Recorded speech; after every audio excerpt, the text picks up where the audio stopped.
Assalamualaikum warahmatullahi wabarakatuh. Saya Ibni Sarah. Di sini saya akan menjelaskan mengenai pasar tenaga kerja yang kompetitif. Nah, yang harus kita ingat adalah pasar yang kompetitif. Di mana di dalam pasar kompetitif ini tentunya banyak penjual dan pembeli. Nah, di pasar tenaga kerja, penjual ini adalah para tenaga kerja atau para pencari kerja. Kemudian pembeli ini adalah pihak perusahaan atau para pemberi kerja. Nah, kemudian yang kedua adalah homogenitas, baik pekerjaan maupun juga keterampilan tertentu ini dianggap sempurna, sehingga mereka itu memiliki substitusi yang sempurna. Misalnya ketika ada seorang pencari kerja yang memiliki sertifikasi akuntansi, maka perusahaan itu tidak harus membedakan mereka secara signifikan karena mereka berdua dianggap sebagai substitusi yang sempurna baik satu antara dengan yang lainnya.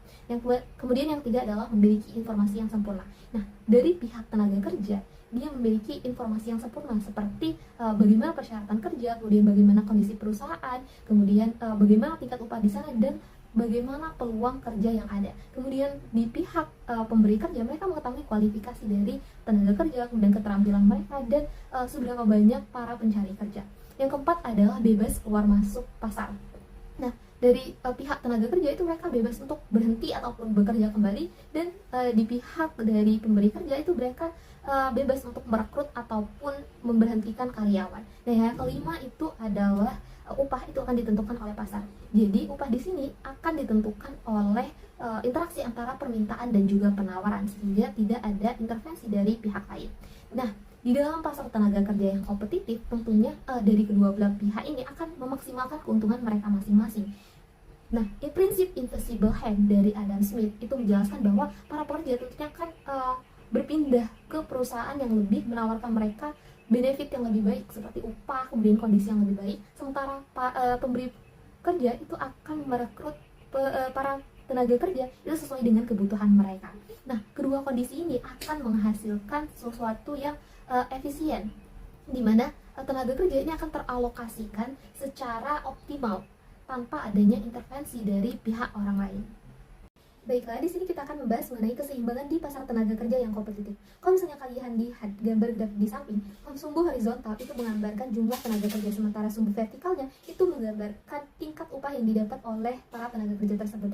Nah, kurva demand di sini seperti kita belajar di teori permintaan, dia berslope negatif, di mana perusahaan di sini tentunya akan mempekerjakan pekerja lebih banyak ketika upah dari tenaga pekerja itu rendah. Sementara ketika upah tinggi, perusahaan akan mempekerjakan lebih sedikit tenaga kerja karena mereka mungkin berpikir untuk menggantikannya dengan mesin atau modal lainnya. Nah, sementara kurva supply itu berslope positif karena para tenaga kerja itu akan semakin banyak peminatnya ketika upah itu tinggi, sementara ketika upah rendah mereka juga akan berpikir untuk bekerja di tingkat upah tersebut. Nah, keseimbangan ini terjadi ketika kurva supply dan juga kurva demand ini saling berpotongan. Nah, pada titik ini di mana grafik di samping digambarkan oleh tingkat upah di wage star dan juga banyaknya pekerja di E-star. Nah, pada titik ini upah yang kita bayarkan itu akan sama dengan nilai produktivitas marginal oleh tenaga kerja tersebut. Artinya, upah yang kita bayarkan itu akan sama dengan nilai yang diberikan oleh para pekerja itu terhadap keuntungan perusahaan.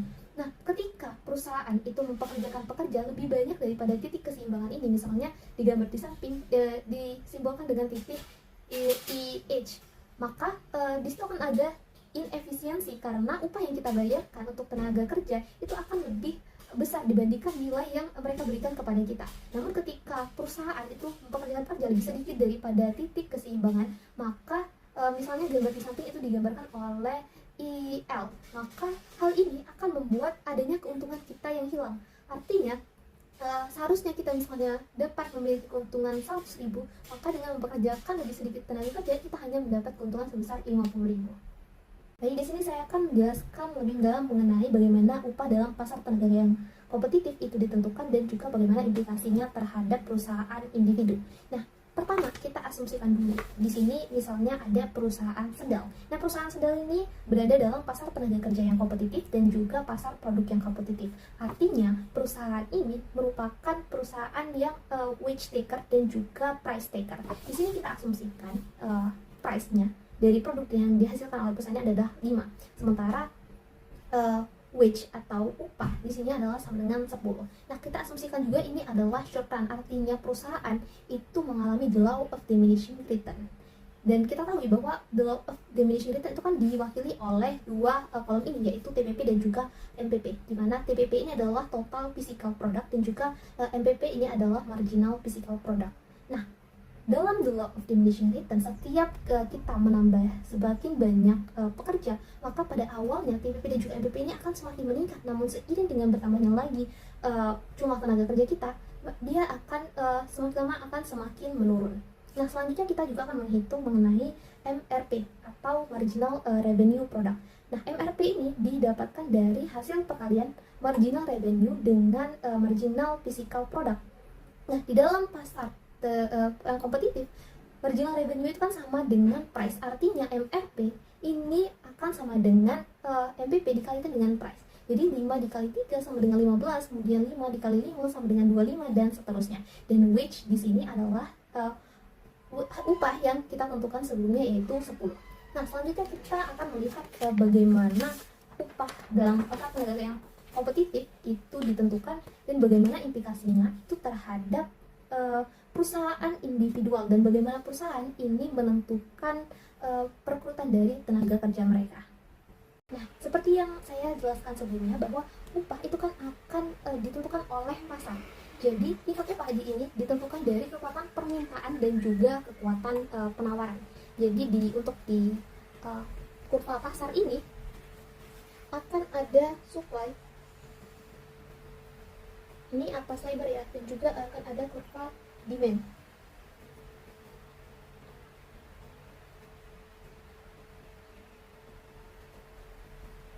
Nah, perpotongan antara kurva supply dan juga kurva demand ini kan adalah kita mendapatkan keseimbangan, di mana keseimbangan ini merupakan tingkat upah yang kita dapatkan, dan juga di sini kita mendapatkan total tenaga kerja. Namun yang paling penting di sini adalah tingkat dari upah ini, karena ini kan adalah market atau pasar, maka upah di sini untuk menentukan seluruh dari perusahaan-perusahaan segala yang ada dan juga seluruh pekerja, maka tingkat upah di sini adalah sebesar W1. Tadi kan kita mengasumsikan bahwa tingkat upah yang kita ada tadi adalah sebesar 10.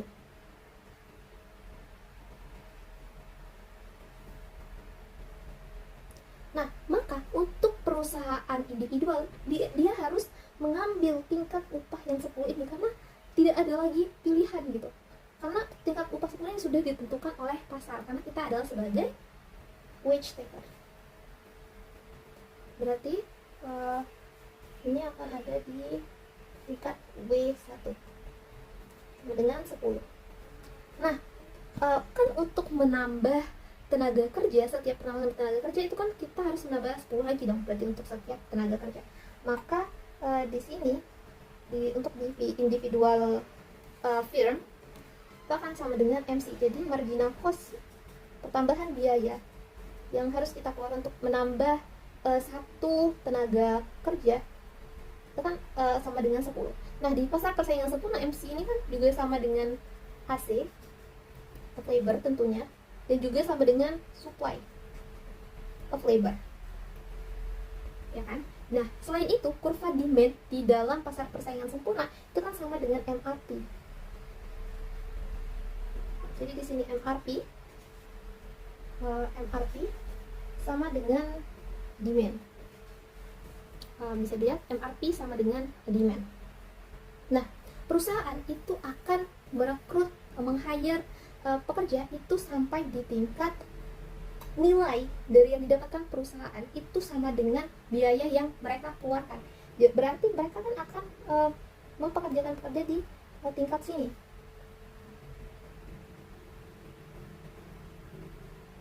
Nah, di tingkat sini lah dimana kita bisa lihat kurva di sini bahwa MC itu sama dengan MPP.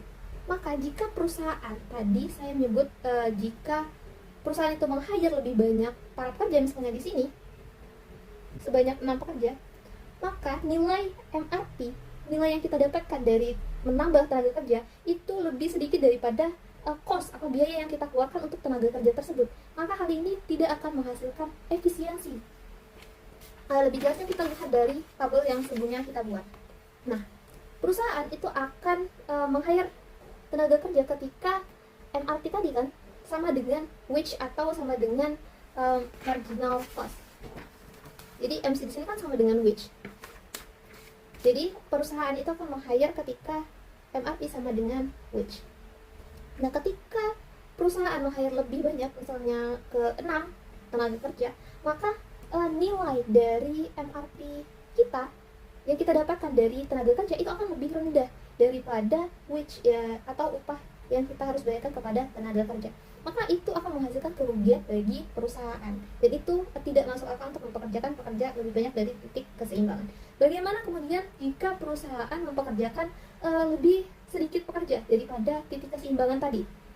Misalnya kita lihat di sini sebagai MRP dengan wage ini, kan di sini MRP terlihat lebih besar, jauh lebih besar daripada wage. Tapi ini tidak berarti bahwa nilai yang kita dapatkan dengan nilai yang kita dapatkan lebih tinggi daripada wage ini, kita akan mendapatkan keuntungan yang maksimal. Karena kita lihat dari sini, total produk yang dihasilkan dengan 3 tenaga kerja dengan MRP yang 35, itu kan untuk keuntungan perusahaan akan mendapatkan pendapatan pricing dikalikan dengan total produk, berarti mendapatkan 60, revenue-nya sebanyak 60. Nah, tetapi perusahaan juga harus membayar cost untuk tenaga kerja tadi sebanyak 3 pekerja, bayar sebanyak wage 10 tadi berarti 30. Berarti keuntungan perusahaan itu adalah 60 dikurangi dengan 30. Jadi keuntungan itu sebanyak hanya sebesar 30. Sedangkan kita lihat kalau misalnya MRP itu sama dengan wage, perusahaan itu akan menghasilkan produk sebanyak 22. Jadi sendalnya tadi sebanyak 22 dengan harga 5 tadi, perusahaan akan menghasilkan revenue sebanyak 110. Dan untuk pengeluaran biayanya untuk tenaga kerja, mereka akan mengeluarkan sebanyak 50. 10 dikali dengan 5 pekerja nantinya sebanyak 50. Maka 110 dikurangkan dengan 50 ini akan menghasilkan keuntungan sebanyak 60. Maka di sini bisa kita lihat bahwa keuntungan perusahaan itu akan lebih besar, akan lebih banyak kita dapatkan ketika MRP ini sama dengan wage. Nah, maka disinilah kenapa yang paling efisien untuk perusahaan itu untuk merekrut tenaga kerja di titik keseimbangan. Nah, balik ke grafik yang sebelumnya, itu ada segitiga P dan juga segitiga Q. Nah, di segitiga P yang berwarna abu-abu ini mewakili surplus dari tenaga kerja. Artinya, ketika upah itu lebih tinggi dibandingkan dengan upah pasar, maka selisih antara upah yang lebih tinggi itu dengan upah pasar adalah surplus atau keuntungan lebih yang didapatkan oleh para tenaga kerja.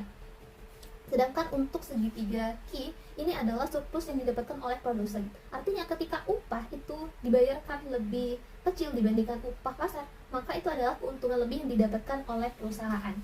Kalau lebih mudahnya kita lihat dari gambar ini. Nah,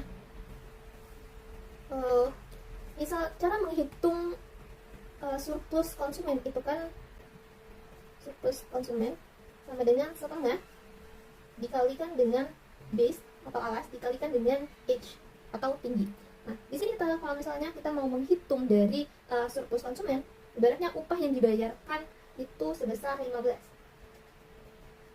di titik ini. Nah, upahnya kan lebih tinggi dibandingkan upah pasar yang seharusnya yaitu 10. Maka surplus yang didapatkan konsumen yaitu setengah dikali base-nya sama dengan 5 dikalikan dengan H-nya atau tingginya, itu kan 15 dikurang dengan 10 artinya 5. Jadi surplus yang konsumen dapatkan itu sama dengan 12,5. Sementara sebetulnya berarti di sini di tingkat ini ketika upah yang dibayarkan kepada tenaga kerja itu 15, surplus atau keuntungan lebih yang didapatkan oleh para tenaga kerja itu adalah sebesar 12,5. Bagaimana dengan surplus perusahaan atau surplus pemberi kerja?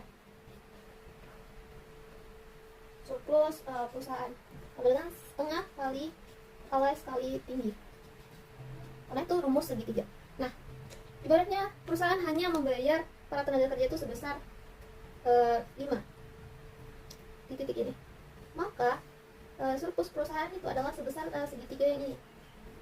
Kita hitung setengah untuk surplus perusahaan, setengah dikali alasnya ini sama dengan 5 dikali dengan tinggi. 20 dikurang 5 sama dengan 5. Nah, berarti surplus produsen ketika dia membayarkan gaji karyawannya sebesar 5 yang lebih rendah daripada upah pasar yang seharusnya, dia akan mendapatkan surplus sebesar 12,5. Nah, untuk di equilibrium, di titik equilibrium ini artinya kedua belah pihak baik pekerja maupun perusahaan itu telah memaksimalkan surplus mereka masing-masing. Di pasar yang kompetitif itu tidak akan terjadi pengangguran. Kenapa? Karena dari permintaan dari perusahaan itu kan sama dengan tingkat penawaran yang ditawarkan oleh para tenaga kerja. Nah, pengangguran itu hanya akan terjadi ketika upah itu berada di atas upah pasar yang seharusnya, misalnya kayak di 15. Pengangguran itu akan terjadi karena di tingkat upah 15 ini demand dari perusahaan itu hanya akan sebesar ini. Berarti ini misalnya hanya sebanyak 1 tenaga kerja. Sementara supply oleh tenaga kerja itu banyak sekali, misalnya ini sebanyak 8. Maka ketika upah itu berada di atas equilibrium akan terjadi banyak pengangguran. Nah, selanjutnya kita akan membahas mengenai bahwa di struktur pasar persaingan sempurna itu hanya akan memiliki upah tunggal. Ketika ada dua wilayah yang memiliki upah yang berbeda, maka struktur dari pasar persaingan sempurna itu sendiri akan membuat upah itu menjadi sama. Selanjutnya, kita akan membahas jelas dalam kurva yang berikut ini. Oke, baik, di sini saya sudah mempunyai dua grafik yaitu wilayah utara dan juga wilayah selatan. Nah, pada awalnya keseimbangan itu terjadi berbeda antara wilayah utara dan juga selatan. Di mana wilayah utara ini memiliki keseimbangan di titik A yang which-nya itu lebih tinggi dibandingkan dengan wilayah sebelah selatan. Wilayah selatan itu kan keseimbangan terjadi di titik A sebelah sini, tapi which-nya itu ada di tingkat which S yang mana lebih rendah dibandingkan dengan wilayah sebelah utara. Nah, untuk pasar persaingan sempurna, mereka akan memiliki informasi yang lengkap, maka perusahaan di wilayah utara ini akan melihat ke perusahaan yang di sebelah selatan, karena mereka akan berpikir bahwa lebih baik untuk beroperasi di wilayah sebelah selatan karena upah dari tenaga kerja itu lebih rendah, maka cost yang akan mereka keluarkan tentunya akan jauh lebih rendah, sehingga perusahaan yang ada di wilayah utara ini akan berpikir untuk bermigrasi ke wilayah selatan. Nah, hal ini akan mengakibatkan pergeseran dari kurva supply. Kurva supply di sini kita asumsikan inalasis untuk memudahkan analisis kita. Nah, karena perusahaan dalam pasar persaingan sempurna itu kan memiliki ciri yang bebas untuk keluar masuk pasar. Makanya ini perusahaan tadi bebas untuk berpindah ke wilayah di sebelah selatan. Hal ini pada akhirnya itu akan menggeser permintaannya akan jauh lebih banyak karena upah yang di sebelah wilayah selatan tadi jauh lebih rendah. Maka ini akan menggeser supply ke sebelah kanan. Nah, jadi kurva dari penawaran tadi bergeser ke sebelah kanan, sehingga ini menghasilkan keseimbangan yang baru, perpotongan yang baru dengan kurva demand, sehingga keseimbangan yang akan terjadi di titik ini. Ini akan menghasilkan keseimbangan upah yang baru juga di titik wage start. Nah, untuk yang sebelah selatan, wilayah sebelah selatan, kan dari tenaga kerja itu memiliki informasi yang lengkap juga. Jadi pekerja yang sebelah selatan ini akan melihat ke teman-temannya sesama pekerja yang memiliki skill yang sama, karena di dalam pasar persaingan sempurna itu kan skill atau keterampilan dari tenaga kerja itu adalah homogen. Maka mereka berpikir bahwa dengan skill yang sama tadi, untuk di wilayah utara mereka akan mendapatkan utilitas yang lebih karena wage-nya itu jauh lebih tinggi, sehingga ini akan menggeser kurva penawaran yang di sebelah selatan ini ke garis ini. Nah, seperti ini. Kurva supply di sebelah selatan juga akan bergeser, tetapi bergesernya ke arah kiri karena penawaran dari tenaga kerja itu semakin sedikit, sehingga hal ini akan menciptakan keseimbangan baru di titik B. Di sini tadi juga keseimbangan baru di titik B ya. Nah, ini akan menghasilkan keseimbangan pasar upah yang baru di titik wage start. Nah, bisa kita lihat bahwa karena struktur pasar persaingan sempurna ini membuat ketika ada dua wilayah yang memiliki upah yang berbeda, pada akhirnya itu kan menghasilkan upah tunggal karena struktur pasar persaingan itu sendiri. Nah, seperti yang saya jelaskan sebelum-sebelumnya bahwa pasar persaingan sempurna ini akan mengalokasikan tenaga kerja itu secara efisien. Jadi produktivitas marginalnya itu akan sangat efisien di pasar ini. Hal ini dapat kita lihat dari trapesium di sini ya. Nah, untuk di wilayah utara itu kan trapesiumnya jauh lebih besar dibandingkan dengan trapesium yang berada di wilayah selatan. Nah, hal inilah karena trapesium di sini menggambarkan bahwa output perusahaan itu semakin meningkat.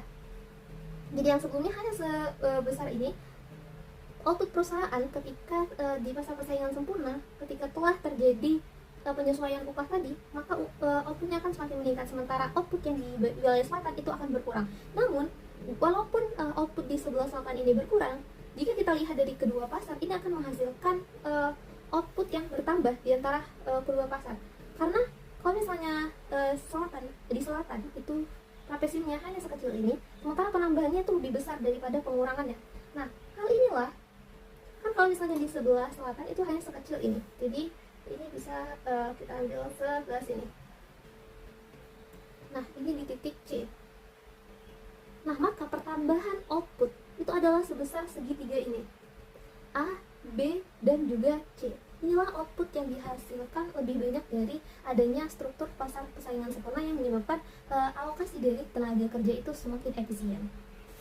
Selanjutnya kita akan membahas mengenai konvergensi tingkat upah regional. Nah, konvergensi upah ini diartikan sebagai suatu kondisi di mana wilayah yang memiliki upah yang lebih rendah itu justru memiliki pertumbuhan upah yang jauh lebih tinggi. Seperti gambar di samping ini menggambarkan hasil penelitian tren konvergensi upah di negara-negara bagian Amerika Serikat tahun 1950 sampai dengan tahun 1990. Di mana bisa kalian lihat kalau di sumbu horizontal itu menggambarkan tingkat upah pada tahun 1950, sementara sumbu vertikal itu menggambarkan tingkat pertumbuhan upah tersebut. Nah, untuk negara Mississippi yang pada tahun 1950 itu justru memiliki tingkat upah yang lebih rendah, tetapi dia memiliki tingkat pertumbuhan upah yang jauh lebih tinggi dibandingkan dengan negara-negara lain seperti negara Oregon. Nah, negara Oregon ini pada tahun 1950 jauh memiliki tingkat upah yang lebih tinggi dibandingkan dengan wilayah Mississippi tadi. Tetapi pertumbuhan dari tingkat upahnya itu jauh lebih rendah. Nah, hal ini membenarkan bahwa adanya hubungan negatif antara tingkat upah dan juga pertumbuhan tingkat upah itu. Walaupun memang membutuhkan waktu sekitar 30 sampai dengan 40 tahun, hal ini membenarkan bahwa adanya penyamaan atau konvergensi upah antara wilayah. Sehingga hal ini akan menyebabkan penyamaan yang lebih baik antara upah tenaga kerja. Tren konvergensi upah ini dapat juga berlaku secara global, di mana perdagangan bebas itu membantu membuka peluang ekonomi antar negara, sehingga hal ini akan memicu pertumbuhan ekonomi dari berbagai negara. Yang selanjutnya, pertumbuhan ekonomi ini akan semakin mensejahterakan negara-negara tersebut, sehingga perbedaan pendapat yang sebelumnya tinggi itu akan bisa semakin berkurang. Baiklah teman-teman, di sini saya akan melanjutkan pembahasan mengenai policy application payroll tax and subsidies. Jadi di sini payroll tax ini merupakan pajak yang dipotong dari gaji ataupun upah seorang karyawan yang diberikan oleh pemberi kerja, dalam hal ini perusahaan. Jadi sebenarnya pengenaan pajak gaji ini diperuntukkan untuk program-program sosial mencakup seperti jaminan sosial ataupun asuransi kesehatan. Baik, di sini saya akan menyampaikan bagaimana sih dampak dari pengenaan pajak gaji ketika dibebankan kepada perusahaan. Nah, yang pertama, pengenaan pajak gaji akan meningkatkan total biaya produksi perusahaan. Nah, ketika adanya pengenaan pajak gaji, maka perusahaan itu akan berpikir untuk mengurangi jumlah permintaan tenaga kerja mereka.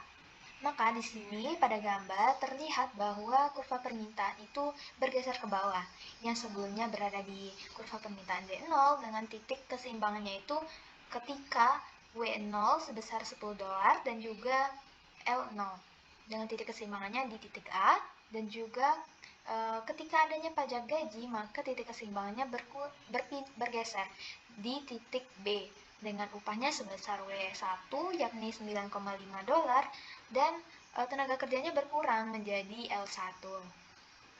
Selanjutnya, peningkatan biaya produksi juga berdampak pada penurunan upah. Nah, kita lihat bahwa sebelumnya kan titik sebelum adanya pengenaan pajak gaji, upah yang diterima oleh karyawan itu sebesar 10 dolar. Kemudian setelah adanya pajak gaji, maka upah menjadi 9,5 dolar. Meski upah menurun, biaya produksi justru meningkat. Mengapa demikian? Nah, meskipun upah yang diberikan kepada perusahaan ini berkurang, namun pada dasarnya perusahaan itu tetap mengeluarkan upah yang tetap mengeluarkan biaya produksi yang meningkat, karena di sini upah yang diberikan perusahaan itu akan disetorkan dengan jumlah besaran pajak mereka. Jadi di sini kita anggap bahwa 1 dolar itu merupakan besaran upah yang dibayarkan perusahaan. Jadi ketika upahnya tadi turun sebesar 9,5 dolar. Nah, yang dikeluarkan oleh perusahaan itu sebesar W1 plus 1 dolar. Jadi, yang dikeluarkan perusahaan itu sebesar 10,05 dolar. Selanjutnya adalah bagaimana sih dampak pajak gaji terhadap pekerja gitu. Jadi di sini yang pertama, ketika pajak gaji dibebankan kepada pekerja, maka upah pekerja meningkat. Mengapa meningkat? Ketika pajak gaji itu dibebankan kepada pekerja ataupun tenaga kerja, maka pekerja itu akan menuntut jumlah upah yang lebih. Untuk menuntut jumlah upah yang lebih, maka pekerja akan menurunkan jumlah jam kerja mereka yang menyebabkan pergeseran pada kurva supply. Jadi di sini kurva supply-nya bergeser dari sebelumnya di kurva S0 menjadi S1 yang pada akhirnya membentuk titik keseimbangan yang baru, yaitu dari titik A sebelumnya menjadi titik B. Meskipun upah mengalami kenaikan, namun dalam kondisi ini pekerjalah yang dibebankan atas pembayaran pajak. Jadi di sini ketika upah yang diterima oleh pekerja itu meningkat, namun pada dasarnya upah yang diberikan pekerja itu pada nantinya akan dibayarkan untuk pajak. Jadi di sini pekerja yang membayarkan pajak gajinya. Di sini dapat kita lihat sebelumnya besaran upah pada awalnya sebesar 10 dolar di W0 dan juga L0. Kemudian ketika adanya pajak gaji yang dibebankan kepada pekerja, maka kurva supply akan bergeser dan membentuk titik keseimbangan yang baru di titik B dengan W1 upahnya, yaitu meningkat nih upahnya menjadi 10,5 dolar dan jumlah jam kerjanya menurun dari L0 menjadi L1. Nah, tadi kan disebutkan bahwa walaupun upah meningkat, namun kondisi pekerja lah yang dibebankan atas pembayaran pajak gaji. Jadi di sini jumlah besaran pajak gaji yang diterima oleh pekerja itu kan meningkat menjadi 10,05 dolar. Dan pada akhirnya nanti itu akan dikurangkan dengan besaran pajak gaji yang akan mereka bayarkan, sehingga besaran uang yang diterima oleh mereka itu hanya besarannya sebesar W1 dikurang 1 dolar. Jadi upah yang diterima oleh pekerja itu sebesar 9,5 dolar. Nah, yang selanjutnya adalah bagaimana dampak dari pengenaan pajak gaji bagi perusahaan dengan penawaran yang inelastis. Jadi di sini dapat kita lihat bahwa kurva supply itu berbentuk vertikal yang menunjukkan bahwa penawaran tenaga kerja bersifat inelastis. Ketika kurva penawaran tenaga kerja bersifat inelastis, maka pajak penghasilan yang dikenakan pada perusahaan akan sepenuhnya dialihkan ke pekerja. Nah, selain itu, ketika kurva penawaran ini inelastis, itu menunjukkan bahwa berapapun jumlah tenaga kerja yang ditawarkan itu tidak akan berubah meskipun nantinya ada perubahan upah. Yang kedua, karena perusahaan harus menanggung tambahan akibat pajak, maka permintaan akan tenaga kerja akan berkurang. Nah, di sini ada dua kurva permintaan. Yang pertama, kurva permintaan D0 dengan titik keseimbangannya itu di titik A dengan upahnya W0 dan juga employment-nya E0. Kemudian ketika adanya pajak gaji itu akan menurunkan jumlah permintaan tenaga kerja. Jadi menggeser titik keseimbangannya menjadi di titik B dan menurunkan jumlah upahnya dari sebelumnya W0 menjadi W0 kurang 1. Nah, W0 kurang 1 ini mengindikasikan bahwa besaran pajak itu dikenakan langsung terhadap pekerja. Jadi pekerja menanggung beban sepenuhnya pajak gaji tersebut. Selanjutnya adalah deed loss of payroll tax. Jadi di sini adalah kurva yang menunjukkan sebelum adanya pajak gaji. Bagaimana sih deed loss-nya? Nah, yang pertama di sini ketika sebelum adanya pajak gaji itu titik keseimbangannya berada di antara ketika upah itu sebesar W0 dan juga E0 dengan daerah P ini menunjukkan daerah surplus produsen, di mana keuntungan yang diterima perusahaan itu ketika menjual tenaga kerja di atas biaya marginal. Nah, daerah Q ini menunjukkan bahwa surplus tenaga kerja, yakni ketika keuntungan yang diperoleh oleh pekerja itu lebih tinggi dari nilai cadangan mereka. Dalam hal ini, maka total surplus dari kurva sebelum adanya pengenaan pajak gaji ini adalah P ditambah Q. Yang selanjutnya adalah deed loss of payroll tax setelah adanya pajak gaji. Nah, ketika adanya pajak gaji, biaya perekrutan meningkat menjadi W total. Sebelumnya sudah disebutkan bahwa ketika adanya pengenaan pajak gaji, maka total biaya yang dikenakan oleh perusahaan itu akan meningkat, yang mengakibatkan kurva permintaan itu akan bergeser ke bawah dan menurunkan jumlah pekerja yang sebelumnya di sini dari E0 menjadi E1. Kemudian, upah yang diterima oleh pekerja juga menjadi lebih rendah, yaitu menjadi WNet. Nah, dalam hal ini surplus produsen itu ditunjukkan oleh daerah T bintang, yakni daerah yang lebih kecil ketika dibandingkan dengan sebelum adanya pajak gaji. Kemudian daerah T ini menunjukkan daerah yang besaran pajak gaji yang dikenakan. Kemudian daerah Q bintang menunjukkan daerah surplus tenaga kerja yang lebih kecil dari ketika sebelum adanya pajak gaji.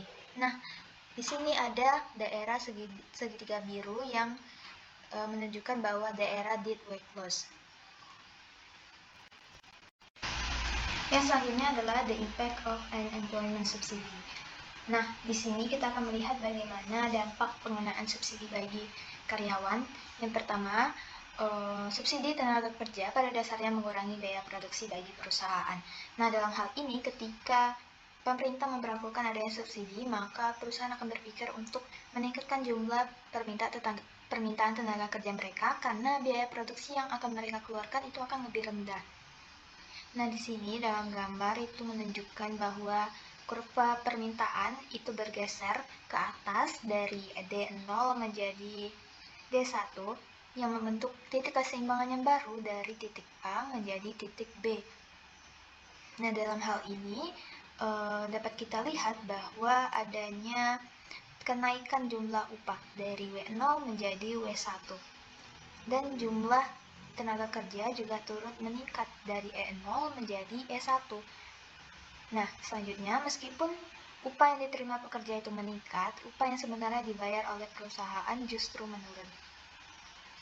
Nah, dapat kita lihat bahwa tadi kan terjadi peningkatan jumlah upah. Hal ini mengapa demikian? Karena dalam posisi ini tenaga kerja itu memiliki posisi tawar yang lebih kuat. Selain itu, walaupun upah itu meningkat, sebenarnya perusahaan itu justru membayar yang lebih rendah karena dalam hal ini perusahaan itu diberikan subsidi bagi pemerintah sehingga tadi walaupun jumlah upah yang meningkat menjadi W1, namun perusahaan itu akan membayar sebesar W1 min 1. Dalam hal ini 1 ini menunjukkan bahwa besaran subsidi.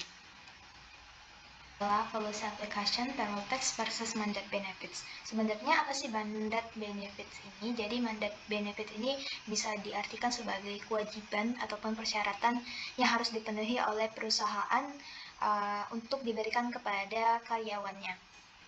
Di sini mandate benefit adalah manfaat ataupun tunjangan yang diwajibkan oleh pemerintah untuk diberikan oleh perusahaan kepada karyawannya.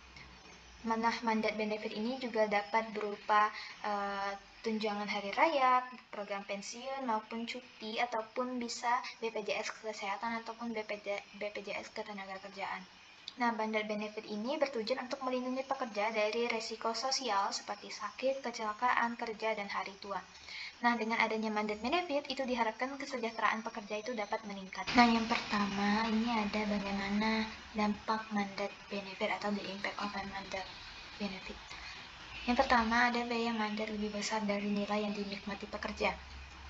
Nah, ketika perusahaan itu diwajibkan memberikan mandat benefit, maka biaya produksi yang akan dikeluarkan perusahaan itu akan meningkat, yang menyebabkan kurva permintaan tenaga kerja perusahaan tersebut akan berkurang dan bergeser ke bawah. Di sini dapat kita bahwa kurva permintaan itu bergeser ke bawah dari D0 menjadi D1, dan juga kurva penawaran tenaga kerja juga bergeser ke bawah, namun besarannya tidak sebesar pada pergeseran pada kurva permintaan. Nah, dalam hal ini pergeserannya itu menunjukkan bahwa pekerja itu hanya sedikit menikmati dari nilai mandatnya. Jadi nilai yang dinikmati pekerja itu lebih kecil daripada biaya mandatnya, karena pekerja itu hanya menilai sebagian dari manfaat tersebut. Kemudian titik keseimbangan akan bergeser dari P ke R.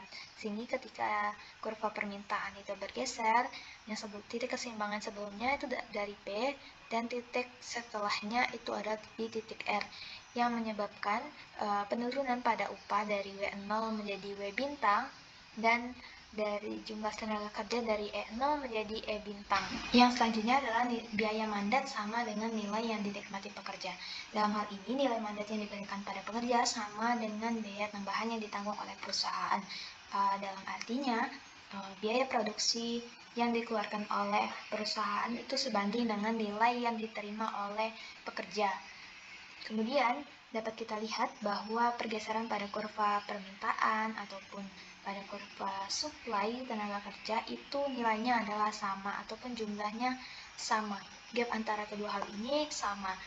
Kemudian akibatnya adalah tidak ada perubahan signifikan pada jumlah pekerja dan upah.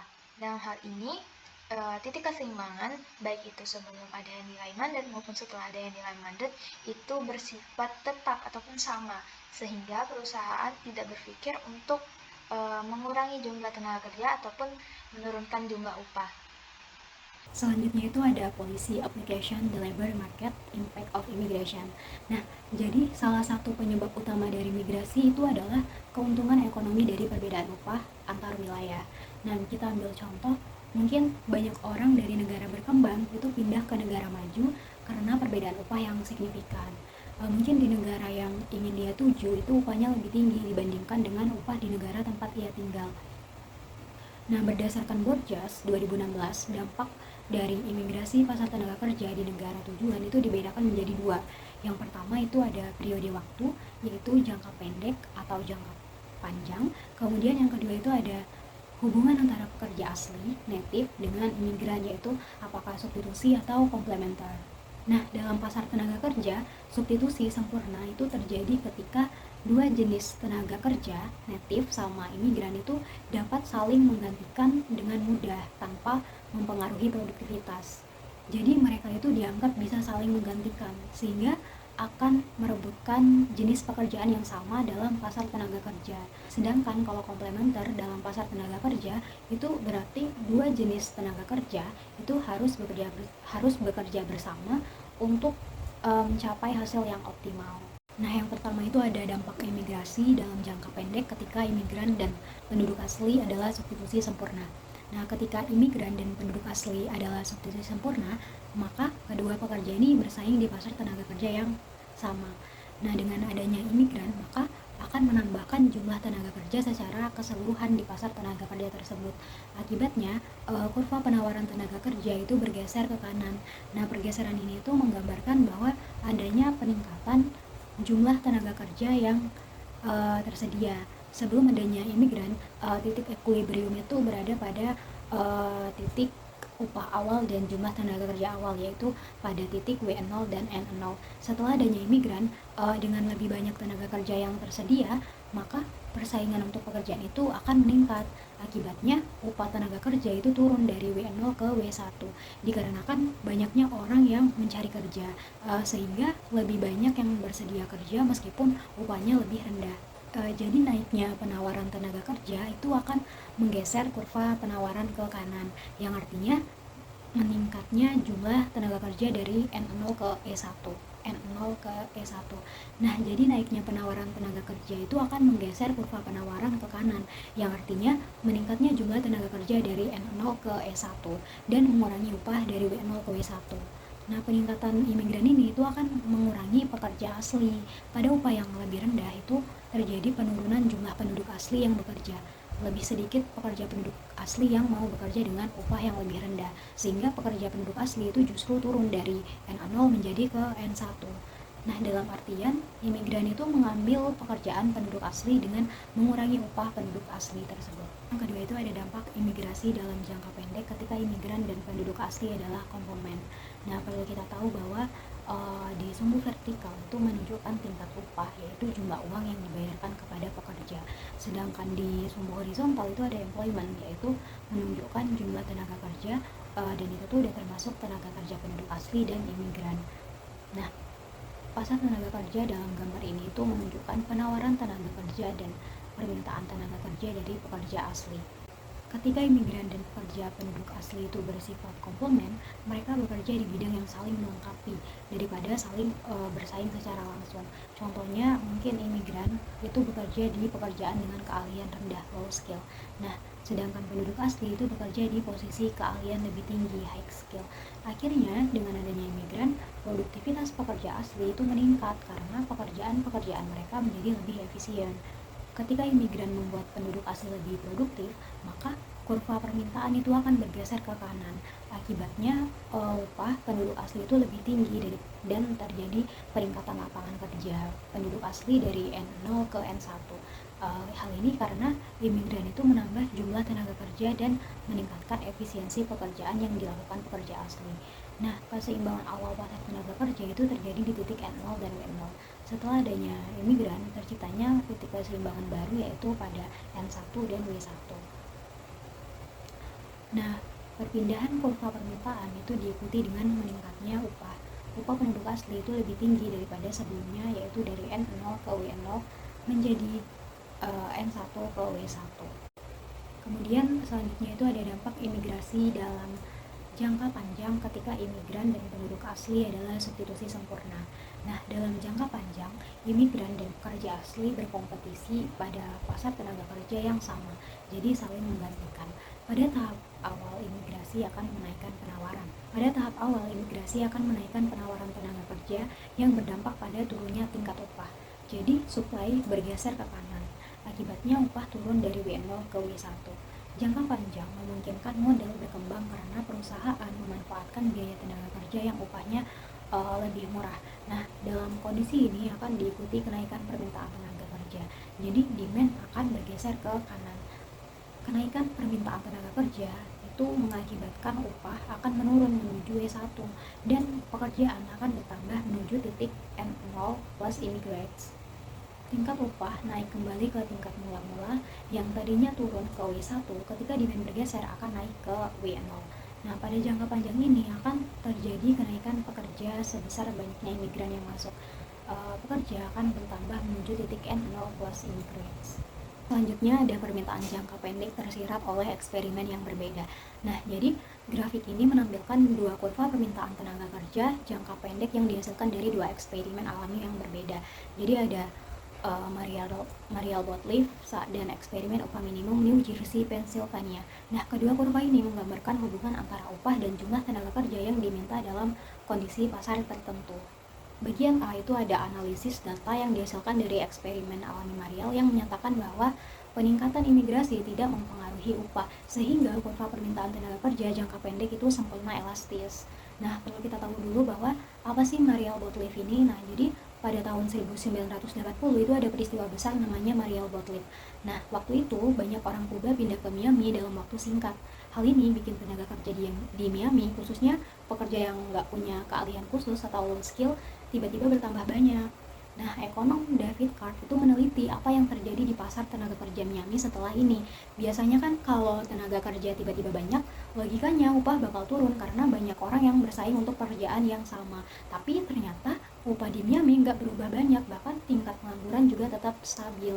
Jadi kenapa sih upahnya itu nggak turun? Jadi ada beberapa kemungkinan. Yang pertama itu pasar Miami itu besar dan fleksibel. Nah, kita bayangin kalau pasar Miami di Miami itu kayak ember besar. Miami adalah kota dengan pasar tenaga kerja yang besar. Jadi tambahan tenaga kerja dari imigran itu kayak menuang air ke ember besar itu. Jadi efeknya nggak terasa banget karena pasar bisa nyerap mereka. Nah, kalau Miami pasarnya kecil, mungkin ada efek besar ke upah. Kemudian yang kedua itu imigran nggak mengambil semua pekerjaan. Nah, para imigran itu biasanya kerja di pekerjaan yang berbeda dari penduduk lokal. Jadi mereka nggak terlalu bersaing langsung dengan pekerja lokal. Yang ketiga itu perusahaan itu bisa beradaptasi. Perusahaan di Miami ternyata mampu menyesuaikan diri, mereka bisa menciptakan lebih banyak pekerjaan baru dengan cepat. Karena tambahan tenaga kerja bikin bisnis atau perusahaan mereka itu lebih produktif. Jadi tenaga kerja tambahan ini justru membantu ekonominya tumbuh. Sehingga kurva permintaan tenaga kerja jadi elastis. Nah, kalau kurva permintaan tenaga kerja elastis artinya ketika tenaga kerja bertambah banyak, perusahaan itu bisa terus merekrut tanpa harus menurunkan upah. Ini yang terjadi di Miami dalam jangka pendek. Hubungannya dengan kurva permintaan tenaga kerja yaitu kurva permintaan tenaga kerja menunjukkan hubungan antara jumlah tenaga kerja yang dibutuhkan dan upah yang ditawarkan. Nah, kalau kurvanya nggak elastis, penambahan tenaga kerja itu bikin upahnya turun. Nah, kalau kurva elastis, maka penambahan tenaga kerja nggak bikin upah turun karena perusahaan itu bisa tetap menyerap tenaga kerja tambahan. Nah, di kasusnya Mariel Botley ini, kurva dianggap hampir sempurna elastis dalam jangka pendek. Jadi meskipun tenaga kerja tiba-tiba bertambah banyak, upahnya nggak terpengaruh. Nah, sedangkan di bagian B itu ada analisis yang dihasilkan dari eksperimen alami upah minimum New Jersey dan Pennsylvania yang mengimplikasikan bahwa kenaikan upah minimum itu tidak mempengaruhi kesempatan kerja, sehingga kurva permintaan tenaga kerja jangka pendek itu bersifat inelastis sempurna. Nah, pada tahun 1992, New Jersey itu menaikkan upah minimum. Di sisi lain, Pennsylvania selaku tetangganya New Jersey itu tidak mengubah upah minimumnya. Nah, David Card sama Alan Kruger itu menggunakan situasi ini untuk membandingkan efek kenaikan upah minimum di New Jersey dengan kondisi di Pennsylvania, khususnya di sektor restoran cepat saji yang banyak mempekerjakan pekerja dengan upah yang rendah. Eksperimen New Jersey dan Pennsylvania ini menunjukkan bahwa kenaikan upah minimum itu tidak selalu mengurangi kesempatan kerja, terutama dalam jangka pendek. Dikarenakan beberapa hal seperti perusahaan itu bergantung pada tenaga kerja, kemudian perusahaan itu dapat menyesuaikan biaya dengan cara lain, mungkin dengan cara menaikkan harga produknya atau meningkatkan efisiensi operasionalnya. Kemudian kurva permintaan tenaga kerja jangka pendek itu bersifat inelastis sempurna, artinya kenaikan upah itu tidak mengubah jumlah pekerja yang dipekerjakan. Selanjutnya itu ada respon pasar tenaga kerja penduduk asli terhadap migrasi. Nah, pada grafik ini menunjukkan bagaimana pasar tenaga kerja asli merespon adanya imigrasi dengan menggunakan dua grafik yang mewakili dua kota, yaitu Los Angeles dan Pittsburgh. Kita lihat di kurvanya Los Angeles itu pada awalnya pasar tenaga kerja di Los Angeles itu berada dalam keseimbangan pada upah W0. Nah, ketika terjadi masuknya imigran, kurva penawaran tenaga kerja itu bergeser dari S0 ke S1. Ini menambahkan jumlah tenaga kerja yang tersedia, sehingga upah itu turun ke tingkat yang lebih rendah yaitu pada WLA. Penurunan upah ini kemudian memicu beberapa penduduk asli native Los Angeles untuk pindah ke kota lain seperti Pittsburgh untuk mencari upah yang lebih tinggi. Kemudian kalau kita lihat di kurvanya Pittsburgh itu, sementara itu di Pittsburgh kurva penawaran awalnya berada pada S0. Ketika penduduk asli dari Los Angeles itu pindah ke Pittsburgh, hal ini meningkatkan penawaran tenaga kerja di Pittsburgh yang menggeser kurva penawaran dari S0 ke S3. Nah, akibatnya upah di Pittsburgh itu menurun dari W0 ke tingkat keseimbangan yang baru yaitu pada W bintang. yang lebih rendah dari W0 tapi lebih tinggi daripada WLA di Los Angeles. Nah, baik di Los Angeles maupun di Pittsburgh, imigrasi itu menyebabkan penurunan upah di kedua pasar tenaga kerja. Semua penduduk asli itu mengalami penurunan pendapatan sebagai dampak dari imigrasi. Nah, terlepas dari apakah mereka tinggal di kota dengan banyak imigran atau tidak, grafik ini itu menunjukkan bahwa adanya imigrasi mengakibatkan distribusi tenaga kerja yang tidak merata dan menyebabkan semua tenaga kerja asli, native, itu berkompetisi dengan imigran yang mengakibatkan penurunan upah secara umum. Hal ini juga menjelaskan bahwa meskipun imigrasi awalnya berdampak lebih besar pada kota dengan banyak imigran seperti Los Angeles, dampak tersebut akhirnya tersebar ke seluruh pasar tenaga kerja nasional karena tenaga kerja asli itu dapat berpindah lokasi.